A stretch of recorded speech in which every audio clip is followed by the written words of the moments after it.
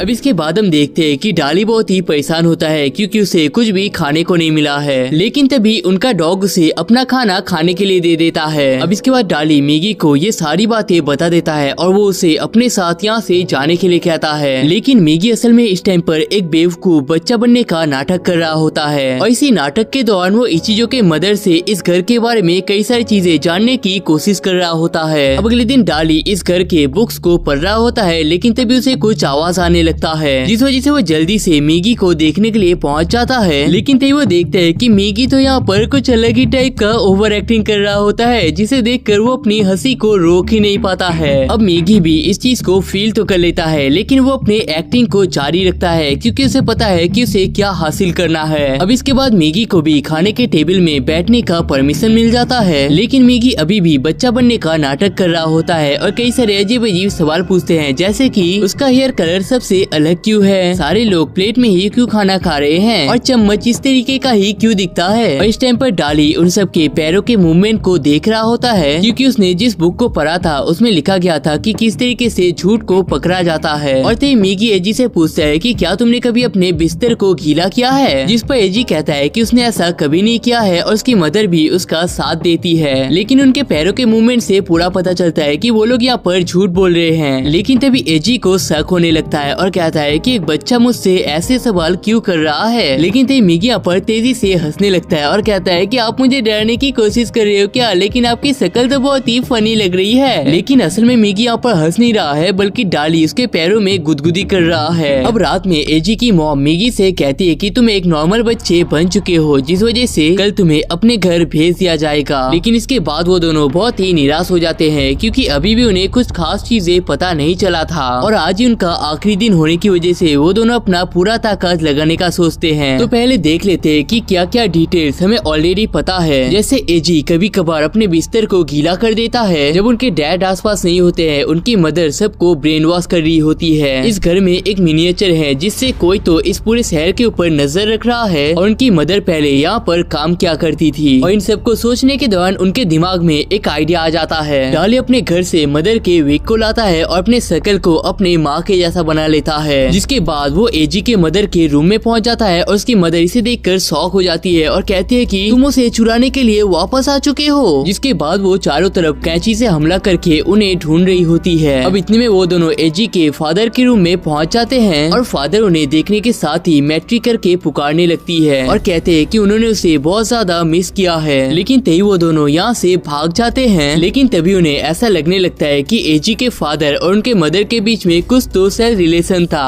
अब एजी की मदर उन्हें ढूंढ रही होती है और वो दोनों सोफा के नीचे छुपे हुए होते हैं। लेकिन तभी एजी के फादर यहाँ पर पहुँच जाते हैं और उन्हें ये सारी चीजें करने से मना कर रहे होते हैं। लेकिन तभी वो एक सीजर को मैगी और डाली के ऊपर फेंक देते हैं। लेकिन किस्मत के चलते वो दोनों यहाँ पर किसी तरीके से बच जाते हैं। अब इसके बाद वो दोनों उस डॉग के साथ खेल रहे होते हैं। लेकिन तभी एजी यहाँ पर डाली के इस रूप को देख लेता है, लेकिन वो उसे घोस्ट कहकर यहाँ से भाग जाता है। अब गाइस एजी के मॉम और डैड तो उनका पीछा कर रहे थे, मतलब उन्हें पता नहीं है कि मैट्री गुजर चुकी है। लेकिन एजी को लग रहा था कि वो कोई घोस्ट है, मतलब उसे पता है कि मैट्री गुजर चुकी है और ये बात तो सिर्फ किलर को ही पता हो सकता है। अब हम देखते हैं कि इतने दिनों तक खाना ना खाने की वजह से डाली बहुत ही कमजोर हो चुका है। अब इसके बाद मैगी के आने की खुशी में एक पार्टी को रखा जाता है और हमें पता चलता है कि आकियामा तो उस फैमिली के ऊपर अटैक ही करने का सोच रहा था। लेकिन इन सब के बीच में मैगी सिर्फ डाली के बारे में ही सोच रहा होता है, क्योंकि उसे तो खाना मिल जाया करता था, लेकिन डाली को भूखे पेट ही रहना पड़ता था। और तभी वो तबीयत खराब का बहाना देकर उठ जाता है, जिस वजह से मदर और फादर उसे रूम में खाना देने के लिए पहुंच जाता है। लेकिन आपको पता ही होगा ये असल में डाली होता है। अब उसी दिन रात को खाना खाने के बाद एजी तेजी से उल्टी करने लगता है, क्योंकि उसे सिर्फ मैट्री के बारे में ही याद आने लगता है। अब इन सब के बाद भी वो दोनों बहुत ही कंफ्यूज होते हैं, क्योंकि जब उनकी मदर गुजर गई थी तब एजी का उम्र 5 साल होगा और एक 5 साल का बच्चा उनके मदर को कैसे मार सकता है। जिस पर डाली कहता है कि वो अकेले ही इसके बारे में रिसर्च करने वाला है और ये रिसर्च वो सैली के भेस में करने वाला है। अब एजी के फ्रेंड्स उससे पूछ रहे होते हैं कि उसे किस तरीके की लड़कियां पसंद आती है, जिस पर एजी कहता है कि लड़कियों की जगह अपने स्टडी पे फोकस करना वो ज्यादा पसंद करता है। लेकिन रात की घटना को याद करके वो फिर से बाथरूम में उल्टी कर रहा होता है। लेकिन तभी वो देखता है कि सैली उसे देख रही होती है और यहाँ से चली जाती है। लेकिन तभी एजी भी उसके पीछे जाने लगता है और कहता है कि इस बात को छुपाने के लिए तुम्हें कितने पैसे चाहिए, जिस पर सैली कहती है कि मुझे पैसे नहीं चाहिए बल्कि तुम्हारे और भी एम्बैरेसिंग चीजों को देखना है। और एम्बैरेसिंग चीजों से उसका मतलब था कि वो एजी के बचपन के पिक्चर्स को देखना चाहती है। और तभी वो देखती है कि 2/12/25 तारीख को एजी ने वही पजामा पहना हुआ होता है, लेकिन उसमें वो बटन नहीं होता है। और जब सैली इसके बारे में सवाल पूछने लगती है तो एजी बताता है कि उसे इसके बारे में कोई भी अंदाजा नहीं है, क्योंकि वो उस टाइम पर बहुत ही छोटा था। अब इसके बाद मैगी अपने क्लास के लिए जा रहा होता है, लेकिन तभी वो देखता है कि उसने सैली को जिस पेंडेंट का पार्ट दिया था वो यहाँ पर पड़ा हुआ होता है। दूसरी तरफ एजी सैली के बारे में पता लगा रहा होता है, लेकिन किसी को उसके बारे में पता ही नहीं होता है। अब घर में मैगी डाली से कहता है कि सैली वापस आ चुकी है, क्योंकि आज उसे स्कूल में ये पेंडेंट का पार्ट मिला था जो कि सिर्फ सैली के पास ही हो सकती है। जिस पर डाली कहता है कि ऐसा नहीं हो सकता, वो तो दूसरे किसी शहर में शिफ्ट हो चुकी है, जरूर किसी ने तुम्हारे साथ मजाक किया होगा। लेकिन इसके बाद भी मैगी स्कूल में कई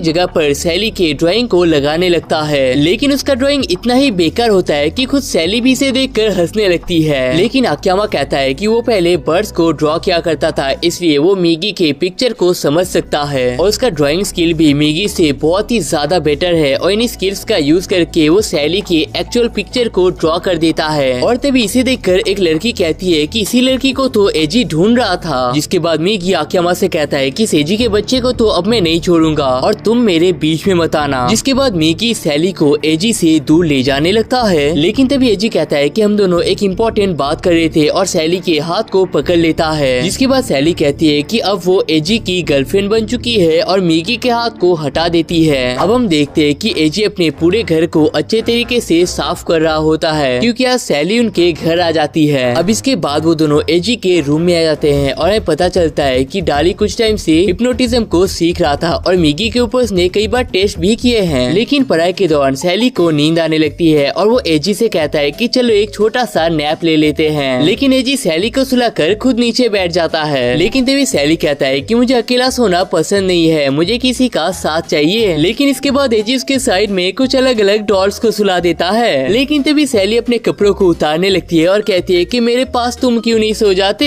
लेकिन तभी एजी यहाँ पर शर्माने लगता है और कहता है कि तुमने मुझे निराश किया है, हमने अभी तक बस भी नहीं किया है, इसलिए तुम अपने कपड़ों को नहीं उतार सकते। अब सैली को बस का तो मतलब पता नहीं होता है, लेकिन फिर भी वो किसी भी चीज को करने के लिए राजी हो जाती है। और तभी एजी सैली के बहुत करीब जाने लगता है और हमें पता चलता है कि बस का एक्चुअल मतलब किस होता है। अब सैली को तो इसे करने का बिल्कुल भी मन नहीं होता है, लेकिन तभी वो मैगी के बारे में सोचने लगता है और इसे सोचने के बाद वो अचानक से एजी को किस कर लेता है। दूसरी तरफ मैगी अपने मदर और फादर के पास सैली के बारे में बताकर रो रहा होता है और तेरी मदर एक जूस को निकाल लेती है और कहती है कि इस गम को भुलाने का सिर्फ यही तरीका है। जिसके थोड़े टाइम बाद मदर तो यहाँ पर सो जाती है, लेकिन मिगी अभी भी यहाँ पर रो रहा होता है और तेरे फादर कहते हैं कि एक टाइम पर तुम्हारी मॉम बहुत ही खूबसूरत हुआ करती थी और मेरे कई बार प्रपोज करने के बावजूद वो हर बार मुझे रिजेक्ट कर दिया करती थी। इन सब के बाद भी कोशिश करते रहने की वजह से अब वो मेरी हो चुकी है। दूसरी तरफ सैली एजी को हिप्नोटाइज कर चुकी है और वो क्रिसमस के दिन क्या हुआ इसके बारे में डिटेल्स को निकाल रही होती है, लेकिन तभी मिगी भी वहाँ पर पहुँच जाता है और उस पेंडेंट को दिखाकर कहता है कि वो सैली को अभी भी बहुत पसंद करता है और वो उसके साथ वापस आना चाहता है। लेकिन तभी एजी वहाँ पर पहुंचकर उसे धक्का दे देता है। तभी सैली उसे पकड़ तो लेता है, लेकिन गलती से वो अपने असली वॉइस में बात कर लेता है, जिसे सुनने के बाद सैली उसके हाथ को काट कर यहाँ से भाग जाता है। दूसरी तरफ एजी बहुत ही कंफ्यूज होता है और कहता है कि इतनी बड़ी गलती मैंने कैसे कर दिया, मुझे उसी वक्त समझ जाना चाहिए था कि वो कोई घोस्ट नहीं है। जिसके बाद वो अपने पास्ट के एक इंसिडेंट को बताने लगता है और ये बात है जब वो 5 साल का था और अपने बेड पर सो रहा था। उसी टाइम पर मिगी और डाली के मदर उससे मिलने के लिए आता है, लेकिन छोटा होने के कारण वो कुछ समझ नहीं पाता और उसे डर लगने लगता है, जिस वजह से वो गलती से उनके मदर को धक्का दे देता है और नीचे गिरने की वजह से उनके मदर के सिर से भी खून आने लगता है। अब इसके बाद एजी जल्दी से अपने मदर को यहाँ पर बुला कर लाता है, लेकिन उसकी मदर देखती है कि यहाँ पर कुछ भी मौजूद नहीं है। जिसके बाद वो एजी को समझाती है कि तुमने जैसा बताया उस टाइप की कोई भी लड़की इस गाँव में नहीं रहती है, तो तुमने शायद किसी भूत को देखा होगा। जिसके बाद सैली जल्दी से डाली में बदल कर मिगी को ये न्यूज देने के लिए जाता है, लेकिन तभी मिगी उसके हाथ में उसी मार्क को देख लेता है जो उसी ने सैली के हाथ में काट कर बनाया था और कहता है कि इस चीज को वो कभी भी भूलने नहीं वाला है। अब इसके बाद हम देखते हैं कि डाली अपने घर में अकेला होता है और मिगी पिछले 3 दिनों से आकियामा के घर में रह रहा है। अब आकियामा उसके घर छोड़ने का रीजन भी पूछता है, लेकिन मिगी कभी भी इसका जवाब नहीं देता है, जिस वजह से आकियामा सोचता है कि शायद मिगी को घर में बुली किया जाता होगा। लेकिन तभी उसकी बहन कहती है कि कोई उससे मिलने के लिए आया है, लेकिन तभी आकियामा देखकर शॉक होता है कि और कोई नहीं बल्कि मिगी ही होता है। जिस पर डाली कहता है कि वो गलती से खिड़की की मदद से बाहर आ गया था। जिसके बाद मिगी उसे पानी लाने के लिए कहकर खुद अंदर चला जाता है। जिसके बाद वो मिगी के दरवाजे को खोलने लगता है और कहता है कि हम दोनों को एक होना ही होगा, भूल गए हमने मदर का बदला लेने का प्रॉमिस किया था। लेकिन तभी आकियामा भी वहाँ पर पहुँच जाता है, जिसके बाद वो दोनों स्टडी के बारे में बात करने लगते हैं। जिसके थोड़ी देर बाद ही वो दोनों बैठकर बातें करने लगते हैं कि इस बार का बिग बॉस सीजन कौन जीतने वाला है। लेकिन तभी उनके कबर्ड से आवाज आने लगता है। अब आकियामा इस चीज को देखने के लिए जाता है, लेकिन तभी डाली उसे थप्पड़ मार देता है। अब आकियामा को तो इसका कोई भी रीजन समझ नहीं आ रहा होता है, लेकिन तभी डाली कहता है कि ये चीज मैंने अपने बदले को पूरा करने के लिए किया था, क्योंकि मैंने मदर को एक प्रॉमिस किया था।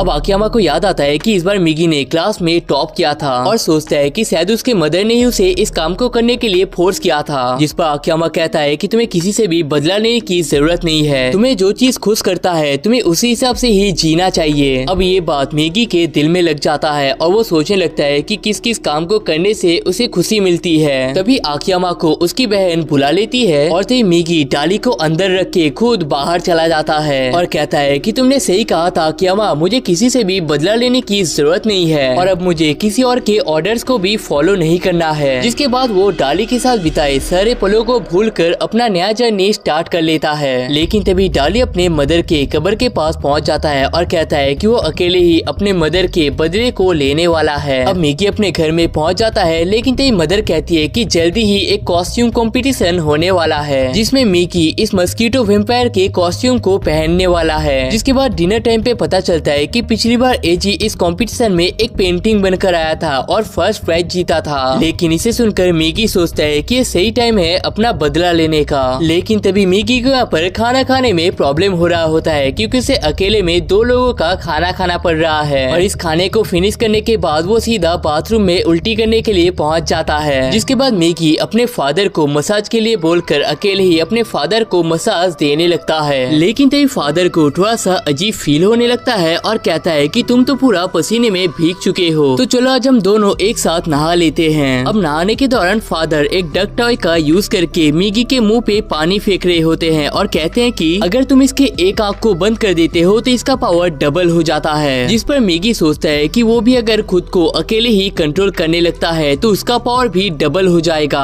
अब टूर्नामेंट के दिन मिगी अपने माउस कॉस्ट्यूम को पहन लेता है, है जो कि उसके मदर और फादर को बहुत ही पसंद आता है। लेकिन जब वो इसी कॉस्ट्यूम को पहनकर स्टेज पे जाता है तो लोगों को ये बहुत ही डरावना लगता है और कुछ लोग तो इसके पास भी नहीं जाना चाहते हैं। और तभी हमें पता चलता है कि मिगी ने इस कॉस्ट्यूम के अंदर केचप को भी छुपा कर रखा था और इसे वो सबके ऊपर फेंक देता है, जिस वजह से सब लोग बहुत ही गुस्सा हो जाते हैं। लेकिन इसके बाद मदर कहती है कि तुमने बहुत अच्छा परफॉर्म तो किया है, लेकिन किसी के ऊपर भी तुम्हें ऐसे केचप नहीं डालना चाहिए था। लेकिन तभी हमें पता चलता है कि उसने जानबूझकर ऐसा किया था, क्योंकि जीतने के बाद जिस चेयर पर बिठाया जाएगा मिगी ने उस पर एक ट्रैप को फिक्स कर रखा है। अब इसके बाद यहाँ पर आकियामा का टर्न आ जाता है जो एक बर्ड बना हुआ है। जिसके बाद यहाँ पर मरुतो का टर्न आ जाता है जो यहाँ पर एक बीवर बना हुआ है। जिसके बाद यहाँ पर एजी का टर्न आ जाता है, लेकिन वो पूरी तरीके से शांत होता है और कुछ भी कह नहीं रहा होता है। और तभी सब लोग कहने लगते हैं कि एजी हर साल तो जीता करता था, लेकिन पता नहीं इस बार वो कैसा अजीब सा लग रहा है। लेकिन तभी मिगी लोगों के बीच में एक बात को फैला देता है, जिसके बाद बाकी लोग अपने में ही इस बात को फैलाने लगते हैं। और तभी थोड़ी देर बाद पता नहीं किसी रीजन के चलते सब लोग एजी की तरफ पैसों को फेंक रहे होते हैं। जिसके बाद सब लोग कहने लगते हैं कि एजी असल में यहाँ पर एक भिखारी बना हुआ है जो अपनी बहन को प्रोटेक्ट करना चाहता है। और क्या तुम उसकी आंखों को देखकर समझ नहीं सकते हो कि इसमें कितनी गहराई है। और इसी के साथ 90% वोट मिलने की वजह से एजी यहाँ पर फर्स्ट आ जाता है। और इन सारी चीजों को मिगी दूर से देखकर सोचता है कि मैं तो सही था, मुझे डाली की कोई जरूरत ही नहीं है। और तभी हम देखते हैं कि उस स्टेज के ऊपर एक पंपकिन रखा हुआ होता है और उस चेयर पे बैठने के साथ ही वो पंपकिन नीचे गिर जाएगा और एजी का खेल खत्म हो जाएगा।